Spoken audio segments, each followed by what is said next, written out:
श्री कृष्ण ने कहा, हे पार्थ, जैसे सूर्य उदय होते ही रात का अंधकार नष्ट हो जाता है, वैसे ही ज्ञान का प्रकाश अज्ञान के अंधकार को नष्ट कर देता है। फिर मनुष्य परमात्मा की तरफ जाने वाले मार्ग से कभी भटकता नहीं। ज्ञान का साक्षात्कार होने के कारण मनुष्य को समझ में आ जाता है कि कैसे एक ही कर्म पाप कैसे होता है और वही कर्म पुण्य कैसे होता है। अर्जुन, तुम कहते हो कि एक ही कर्म पुण्य भी हो सकता और पाप भी, वो कैसे? श्री कृष्ण, मैं बताता हूँ पार्थ। उदाहरण के तौर पर एक मनुष्य ने दूसरे मनुष्य की हत्या कर दी तो मुख्य कर्म क्या हुआ?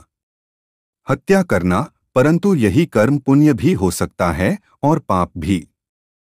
अर्जुन, क्या कह रहे हो केशव?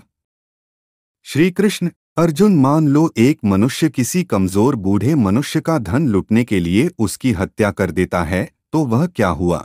अर्जुन, निश्चय ही वह पाप है।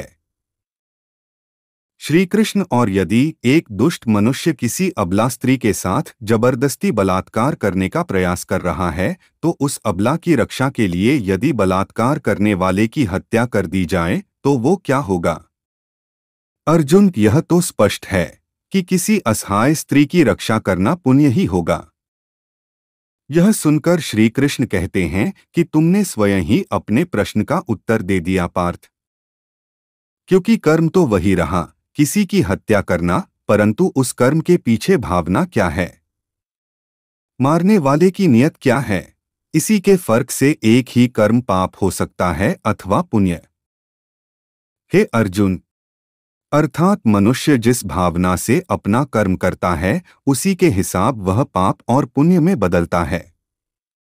कर्म के इस ज्ञान के द्वारा मनुष्य को कर्म, अकर्म और विकर्म का अर्थ पता चल जाता है।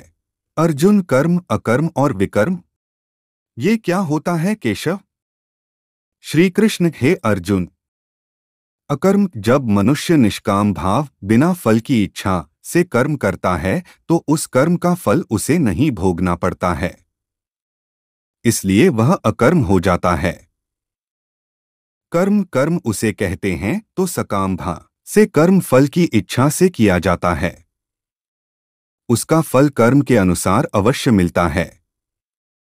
अच्छे कर्म का अच्छा और बुरे का बुरा। यह सुनकर अर्जुन कहता है कि विकर्म, विकर्म, तब श्री कृष्ण कहते हैं कि असत्य, कपट, हिंसा आदि अनुचित और निषिद्ध कर्म करना ही विकर्म है। यह सुनकर अर्जुन कहता है कि इसका अर्थ केशव युद्ध विकर्म है, क्योंकि इसका उद्देश्य हिंसा है। श्री कृष्ण, पार्थ, तुम अभी भी अज्ञान के अंधकार में भटक रहे हो। मैंने अभी तुम्हें बताया था कि कर्म जिस भावना से किया जाए उसी से वह पाप और पुण्य होता है।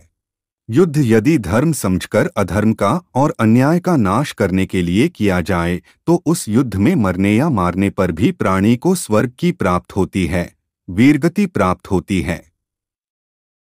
इसलिए तुम सारी शंका और कुशंकाओं को त्याग दो और युद्ध करो। श्री कृष्ण, हे अर्जुन, जब तुम्हें ज्ञान प्राप्त होगा तो तुम जान जाओगे कि ये संसार मेरी ही माया है। यह संसार मेरे से ही उत्पन्न हुआ है और मैं ही इस संसार का पालक हूँ और मैं ही इस संसार का संहारक हूँ। ये सारी सृष्टि मेरी ही माया का खेल है। तो दोस्तों, आशा करता हूँ कि यह वीडियो आपको ज़रूर पसंद आया होगा। तो दोस्तों, वीडियो को लाइक, कमेंट, सब्सक्राइब ज़रूर कर देना और बेल आइकन घंटी को ज़रूर दबा देना ताकि हमारे हर वीडियो का नोटिफिकेशन आपको मिलता रहे।